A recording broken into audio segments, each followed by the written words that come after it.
Bom, eu acho que podemos um pouquinho de atraso, né? Peço já desculpas a todos pelo atraso, mas acho que é hora de começar. Bom dia a todos vocês. Tenho a honra, não é, de dar início então aos trabalhos desse simpósio Experiência Cultural e Patrimônio Universitário, que vai nos reunir aqui nesse auditório, não é? Nesses 2 dias, hoje e amanhã, esse auditório da Faculdade de Medicina da USP, que está completando 100 anos, não é? Esse prédio que é um bem tombado. Não é? Esse simpósio, nós iniciamos as mesas hoje, mas eu queria lembrar que ele foi oficialmente, digamos, aberto ontem na sede do CPC, Casa de Dona Iaiá, na Bela Vista, não é? Com uma exposição muito bonita sobre as revistas estudantis, que merece ser visitada, não é? Então, estão todos os que não viram, estão convidados a fazê-lo, e com uma conferência muito oportuna da pró-reitora de Cultura e Extensão, a professora Maria Arminda do Nascimento Arruda, que, entre outras coisas, lembrava ontem à noite, né, que esse seminário está relacionado às ações da cultura e extensão da Universidade de São Paulo, que é um espaço privilegiado para pensar e promover justamente as relações da universidade para fora, não é? Para a sociedade mais ampla, em seus variados setores e expressões. Eu queria dizer, quer dizer, o meu papel aqui hoje não é como expositora, digamos, nessa mesa, mas eu não posso deixar de recuperar de um modo relativamente breve, não é, as motivações desse projeto, não é, do projeto que está na origem do seminário, não é, projeto concebido pelo José Lira, professor da Faculdade de Arquitetura da USP, atual diretor do Centro de Preservação Cultural da USP, o CPC, que me convidou, então, e ao André Mota, que é professor e coordenador aqui do Museu Histórico da Faculdade de Medicina da USP, a auxiliá-lo nessa tarefa. Quando José Lira me convidou, a minha primeira reação foi a de alguns, foi semelhante ao de alguns convidados, não é? Que generosamente aceitaram o nosso convite para estar aqui. Eu disse imediatamente, mas José, eu não trabalho com patrimônio, assim que eu não tenho como contribuir com esse seu projeto. Mas, efetivamente, após muitas conversas e reflexões que se seguiram a esse primeiro encontro e à proposta do José, eu fui capturada, digamos, pela ideia, por várias razões, e acabei embarcando nessa aventura que ajudei a dar forma, eu e o André Mota, não é? Portanto, eu gostaria de dizer, de destacar que as iniciativas na área da memória e do patrimônio que estão justamente no centro da atuação do CPC, não é, que foi criado em 2002 pela Pró-Reitoria de Cultura e Extensão, nós combinamos uma reflexão alargada sobre a universidade, procurando justamente recuperar o seu sentido primeiro ligado à ideia de universalidade, isto é, o seu caráter complexo e abrangente que abarca diferentes campos do conhecimento, de ideias e de aptidões. Nesse sentido, esse simpósio pretende, antes de qualquer outra coisa, lançar uma reflexão sobre a universidade, né? E o momento me parece bastante oportuno, né? Pensar a universidade, mas pensá-la também e fundamentalmente como um patrimônio, né? Como um bem, uma herança, né? Ensina a etimologia do termo, mas em perpétuo fazer-se, transformar-se, inventar-se, como todo patrimônio, aliás, não é? Nesse sentido, as discussões sobre a universidade e suas relações com o patrimônio que estamos propondo aqui nesses 2 dias, ela se desloca não é, dos monumentos, dos acervos e coleções, ainda que essas dimensões estarão contempladas, vocês verão ao longo desses dias, não é? Ela abandona também, o nosso propósito abandona também os grandes marcos e realizações, recaindo preferencialmente sobre a pluralidade das experiências culturais que constituem a universidade e que são por ela produzidas no cotidiano do trabalho, da pesquisa científica e da docência. Nesse sentido, a exposição sobre as revistas estudantis universitárias me parece uma tradução eloquente desse nosso empenho, não é?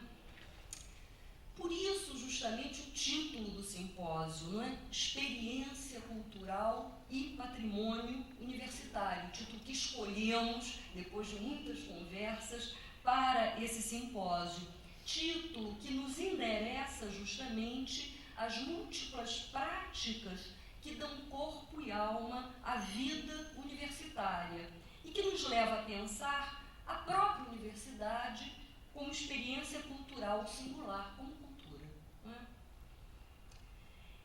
Então, guiados, digamos, por essas preocupações gerais, o desafio que se colocava para a implementação justamente desse projeto era como articular em um mesmo movimento reflexivo as experiências intelectual, científica, social, política e mesmo espacial da universidade. Não é? Como lidar com sua memória e com a história, não é? Com sua história, assim como com as relações de proximidade e distância que ela estabelece com a cidade, com o espaço físico, com a natureza e com a vida pública. Não é? E mais ainda, como apreender os seus fazeres e rotinas diárias que não deixam rastros evidentes, nem se materializam em registros e acervos. Então esse era mais ou menos o nosso, digamos, esse era o nosso desafio. Uma reflexão ampliada e crítica sobre a universidade e suas relações com o patrimônio, afastada dos tons celebratórios e às vezes algo nostálgicos que, vez por outra, se insinuam nessas discussões sobre a universidade. Não é? Essa reflexão não poderia ter lugar sem o auxílio de profissionais dos mais diferentes domínios do conhecimento.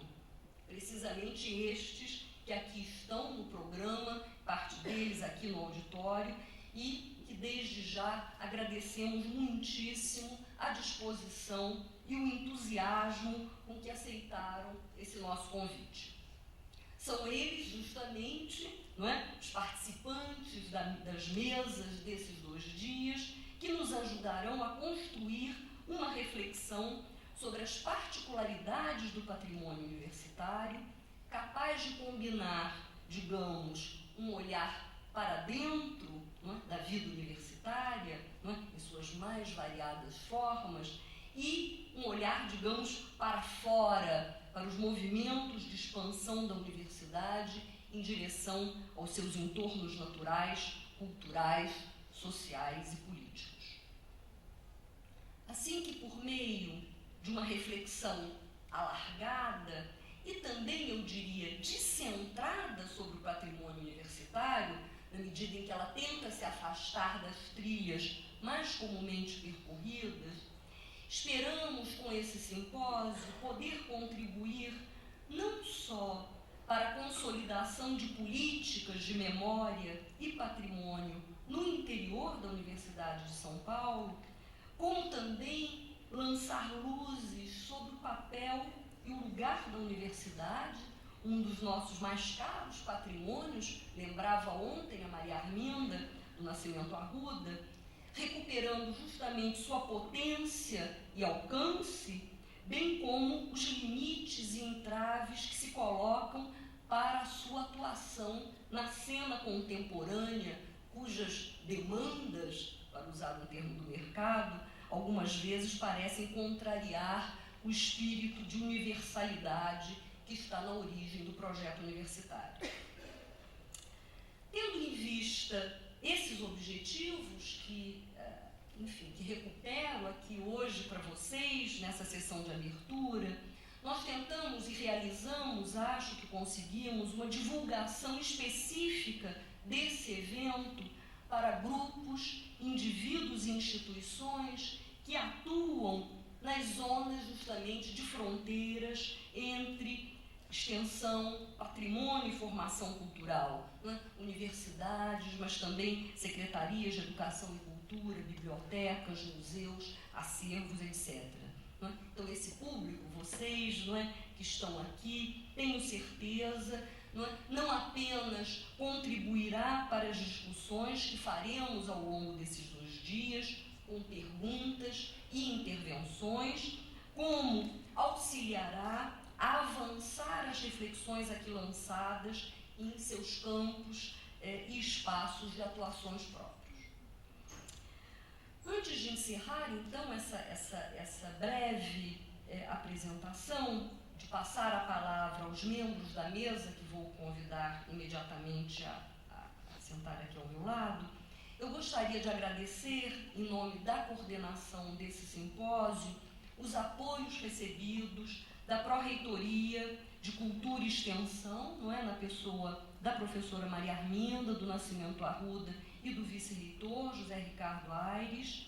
Não é? Agradecer à Faculdade de Medicina da USP, especialmente à Comissão de Cultura e Extensão da Faculdade de Medicina, também ao Departamento de Antropologia, ao qual pertenço como professora, assim como as equipes do CCP, do Teatro da Faculdade de Medicina, colaboradores, técnicos, estagiários, sem os quais esse encontro não seria possível. Não é?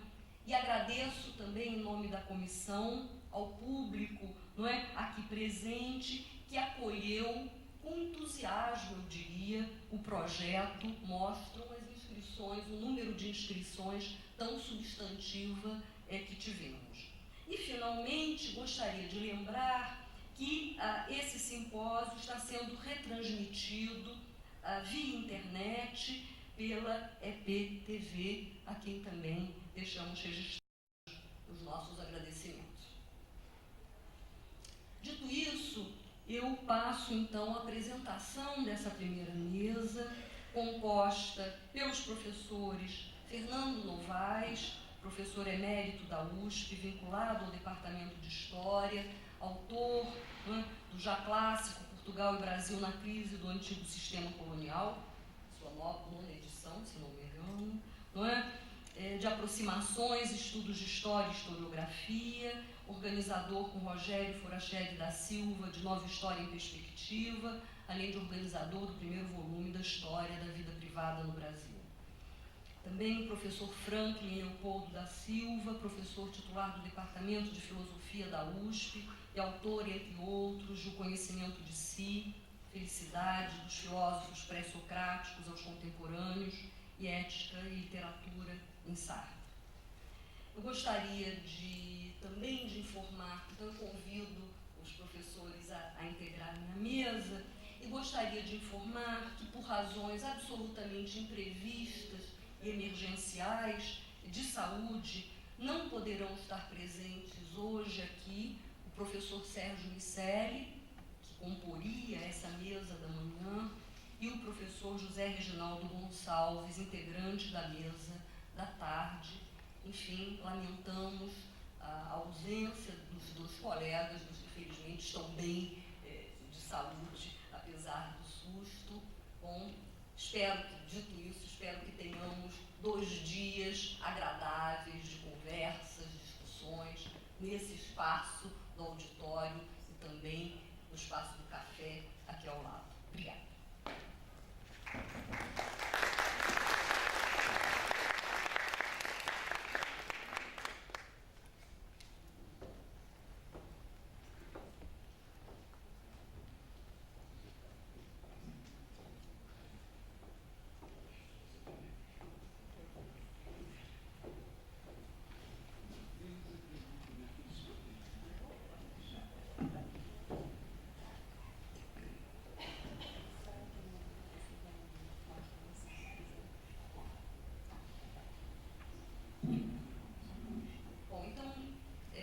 passo a palavra ao professor Fernando Novaes, que vai dar início efetivamente a esse nosso trabalho.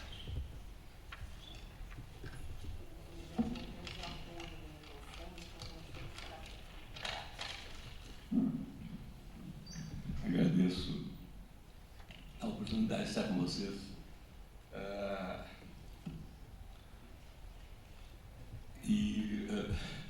Me desculpo por ter criado um pequeno problema com essa questão do microfone.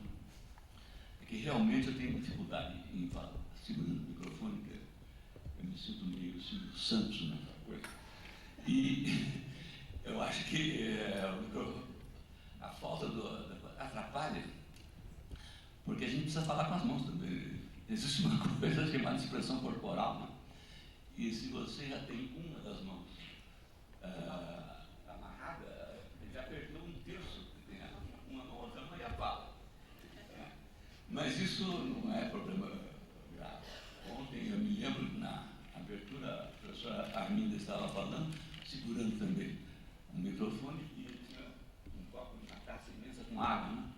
Então houve um momento em que ia tomar a água, as duas mãos ocupadas, não sabia se continuava a falar, na hora que ia derramar a água, eu ia confundir tudo. Mas enfim, entre mortos e feridos, vamos ver. Eu quero retomar aqui a fala da Fernanda, dizendo que ela deixou muito claro a ideia de convidar não especialistas a falar do assunto exatamente para provocar. Eu estou entre estes. A minha primeira reação, quando fui convidado, foi: olha, eu não entendo do assunto, não trabalho com esse tema. Aí insistiram. É para não especialistas, não vai ter só especialistas que tendem a repetir as coisas. Não. Isso eu disseram, não estou criticando os especialistas absolutamente. Nós queremos exatamente um debate. Assim sendo, eu me lembro que nós tivemos uma reunião, eu falei ali algumas loucuras, e eles acharam interessante. Então, eu vou repetir essas loucuras para ver se realmente funciona. Vejam bem, eu vou fazer algumas considerações a respeito de patrimônio cultural do ponto de vista do historiador. Aparentemente é muito simples, não é? É uma coisa muito simples, na realidade não é.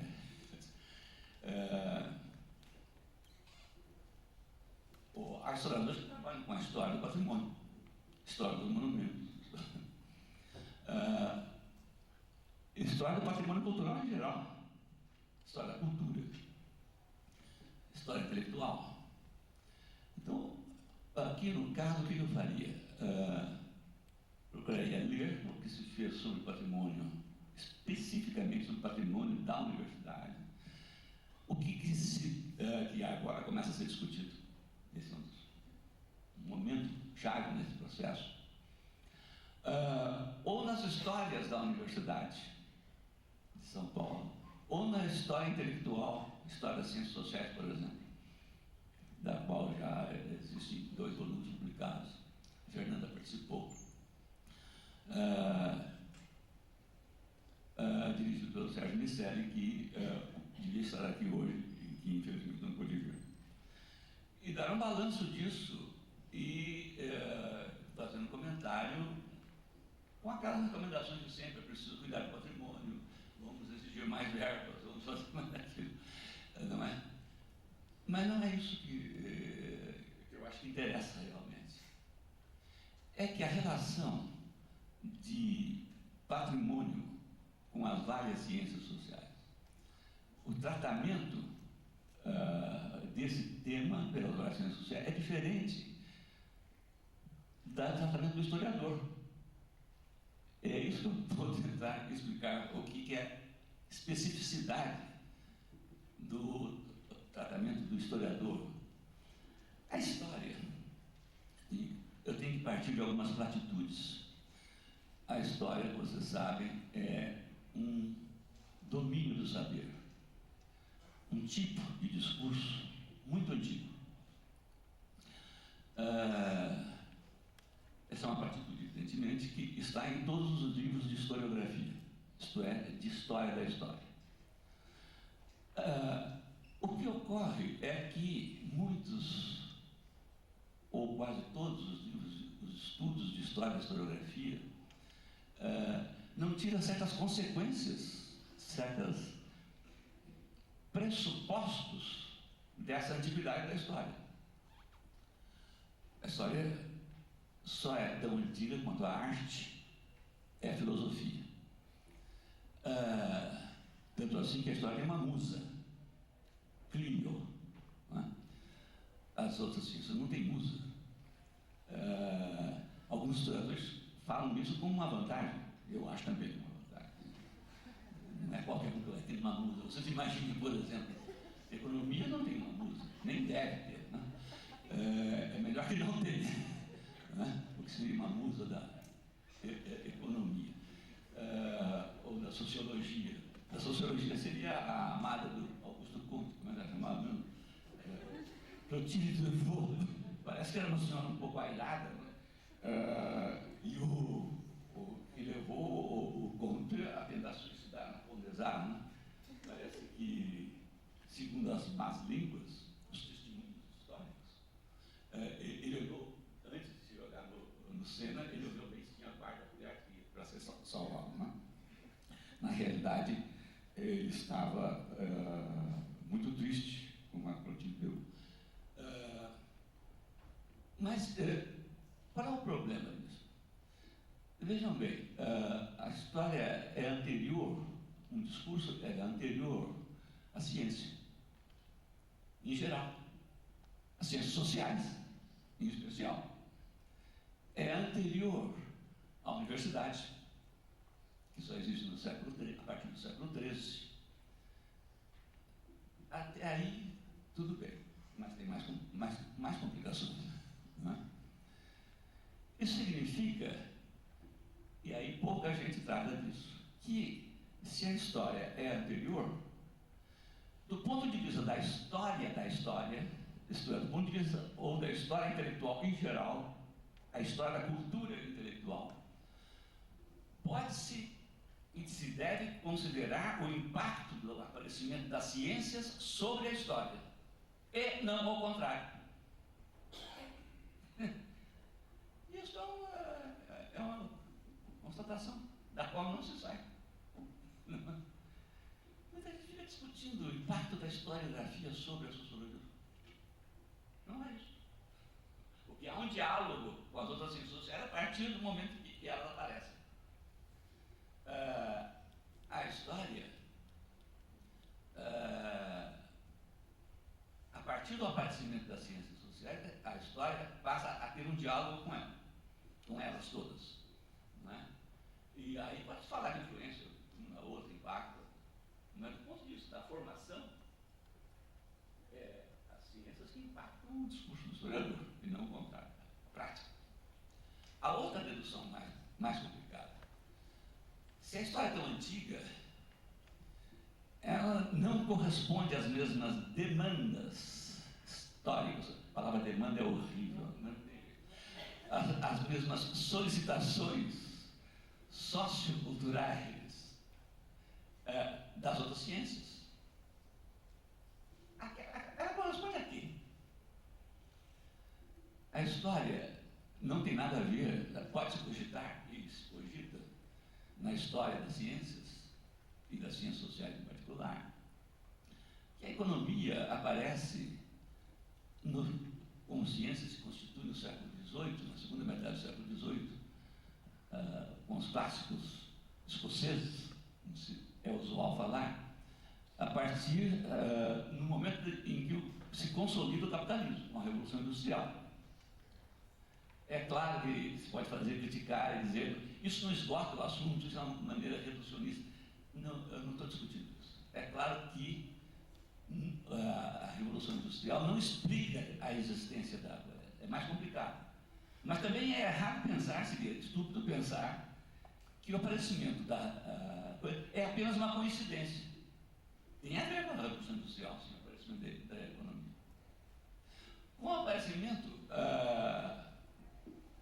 uma forma dominante de sociedade, da sociedade urbano-industrial moderna, através, no fim do século, a partir da Belle Époque, fim do século XIX para frente, criou uma necessidade de se entender melhor a sociabilidade, que mudou o padrão de sociabilidade.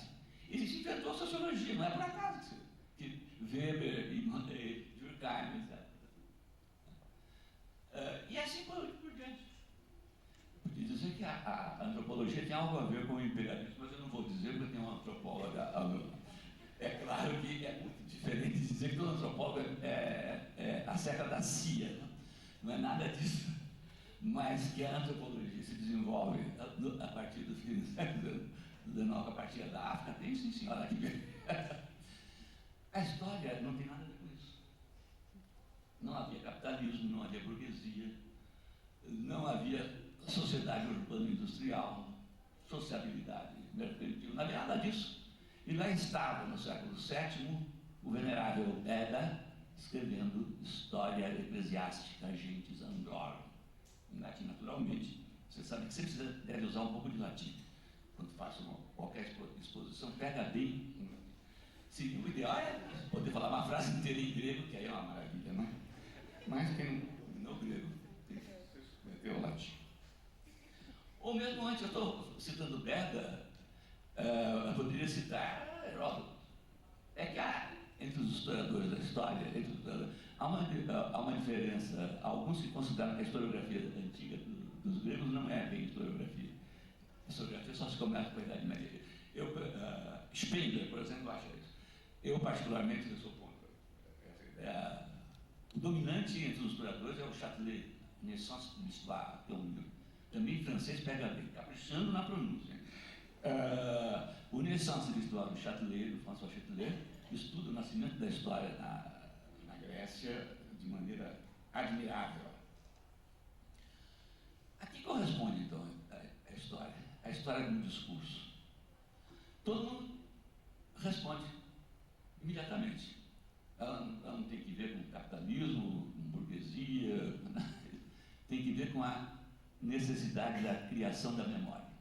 Mas fala agora que eu estou chegando, fiz todo esse discurso,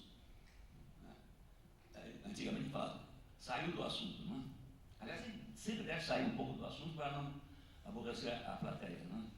Se a gente fica falando sempre dentro do mesmo assunto, é uma coisa insuportável. Então a gente sai do assunto para ver se o pessoal se anima, né? Precisa tomar cuidado. Não pode sair demais do assunto e depois tem que perguntar. Do que eu estava falando aí? Pega a mão. Isso não se faz. Mas eu fiz o bonito agora é falar excurso. Esse excurso é para chegar na questão do patrimônio. A história corresponde a uma necessidade da memória. Todo mundo diz isso, mais uma platitude. Porém, há implicações complicadas com isso. Faz parte da natureza humana. Ora, o que sabemos é que não existe natureza humana. Ortega y Gasset tem uma frase genial. El hombre no tiene naturaleza, tiene história. É a melhor definição de materialismo histórico que eu conheço. É a de Ortega y Gasset. El hombre no tiene naturaleza, tiene história. Se o homem tivesse uma natureza, poderia ter uma ciência. Veja as decorrências. História não pode ser ciência. Porque o homem não tem natureza, tem história.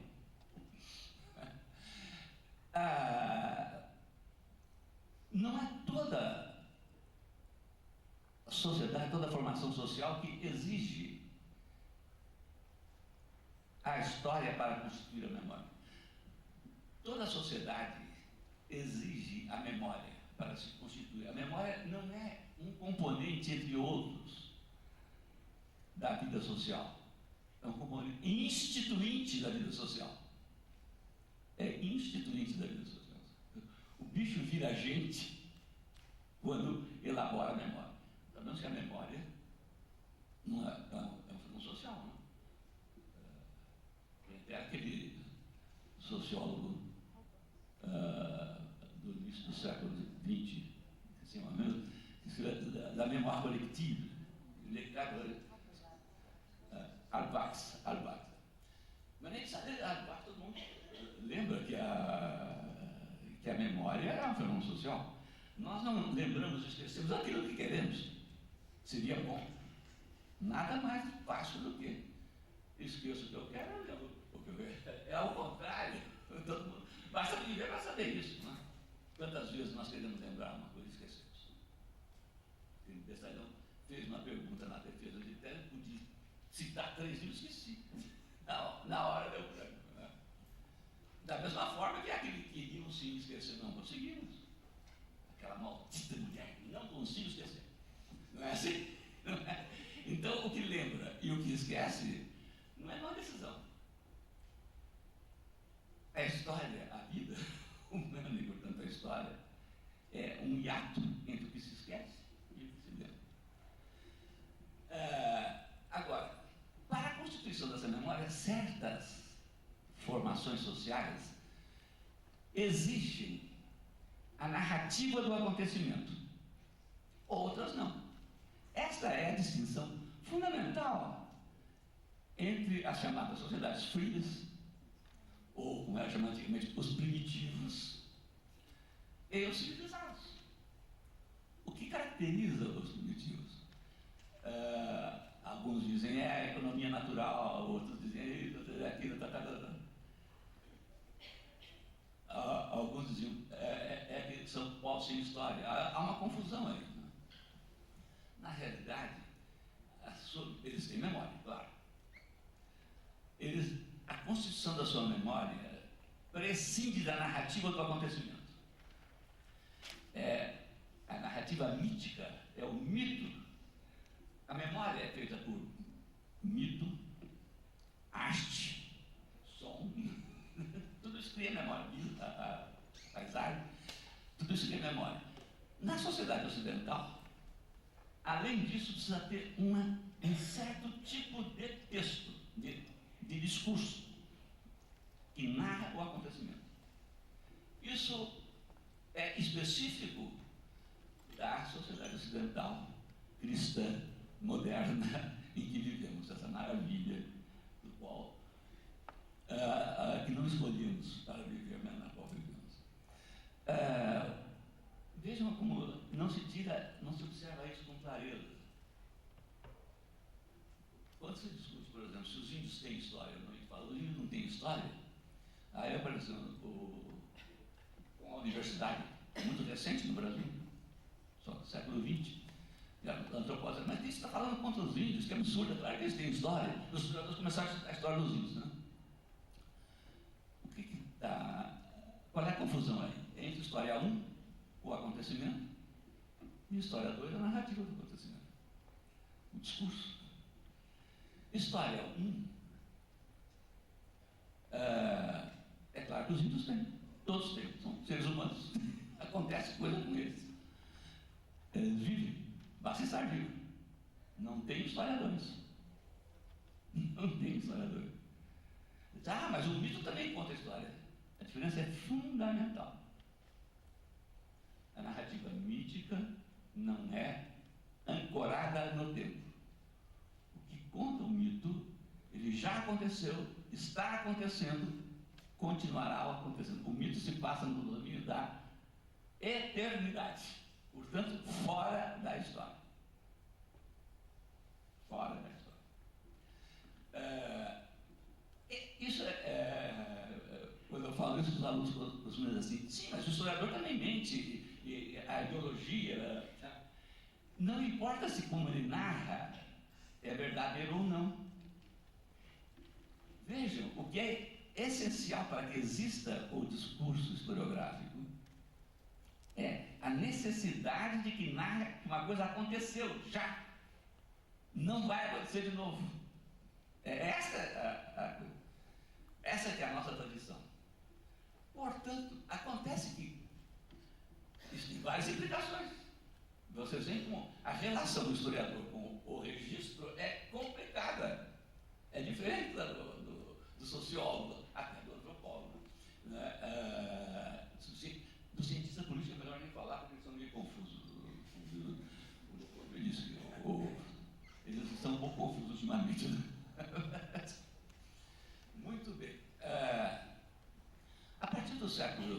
ao longo do fim do século XVIII, começo do século XX, ao longo do século XIX, nascem as ciências sociais.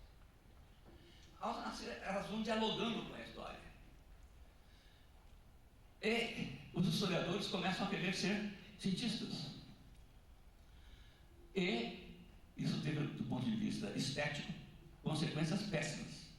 Eles começaram a escrever mal.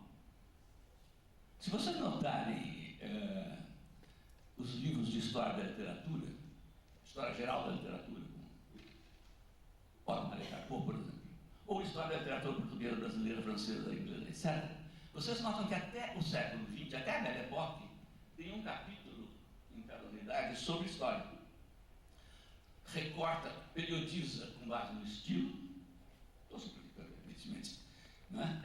E fala do romance, poesia, romance, teatro, oratória, paranética, né? E história. Né? A partir do século, a partir da Belle Époque, saiu história. Por que saiu? Os historiadores sabem que não tem nada a ver com isso. História era um gênero literário, arte. Os historiadores resolveram ser cientistas e começaram a escrever mal. O resultado é raro historiador que escreve uma coisa razoável, não? Legível. Contém aqui entre nós, por exemplo, o Sérgio Buarque é uma coisa totalmente fora de série, todo mundo fica encantado. Não é? Mas, vejam bem, não é só essa questão. A gente pensar o que define uma ciência.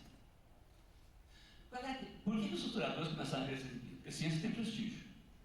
Eu não tenho nada contra o prestígio das ciências. Entendemos o prestígio das ciências. Né? Nós devemos pedir recursos para o desenvolvimento dos estudos da arte, do patrimônio, dos museus, mas é claro que tem que ter mais verba para física, química, essas coisas, que senão cai a casa, tudo direito, não. É verdade, é que, então, os historiadores, mas não é só isso. O que visa a ciência? Visa explicação. Visa dominar o mundo pela razão. O que não é o caso da arte. Os historiadores, eles querem fazer um discurso explicativo. Mas, o que define uma ciência? São duas coisas. Mais uma platitude, que está em qualquer livro de lógica do pensamento científico. E aqui eu vou com cuidado, porque tem um filósofo ao meu lado. Uma ciência se define porque tem um objeto claramente recortado. Segundo, um método adequado a esse objeto. História não tem nenhuma das duas coisas. Qual é o objeto da história? O acontecer humano. Qual? Qualquer um. De qualquer tipo. Em qualquer lugar. Em qualquer lugar. Em qualquer tempo. Durante todo o tempo. É esse o objeto. Isso significa que o objeto da história é indelimitável. E a história não tem método. O que se chama método da história são técnicas de lidar com os registros. Crítica interna, crítica externa, isso, mas aquilo. O que seria método se chama filosofia da história. Quando entra a discutir. Método é a postura, mais uma vez, peço desculpa, é a postura do sujeito cognoscente perante o objeto cognoscível. É isso que é método. E isso não tem. Um dos maiores historiadores do nosso tempo, o Luciano Ferro, tem uma frase deliciosa. Ele diz: só há uma lei em história. 2 pontos. Não há leis históricas. Olha, isso significa, vejam, por exemplo, que os historiadores, a história, a partir do diálogo com as ciências sociais, desenvolveu utiliza os conceitos das ciências sociais, de acordo com o tipo de história que ele está fazendo, para explicar, para dar explicação.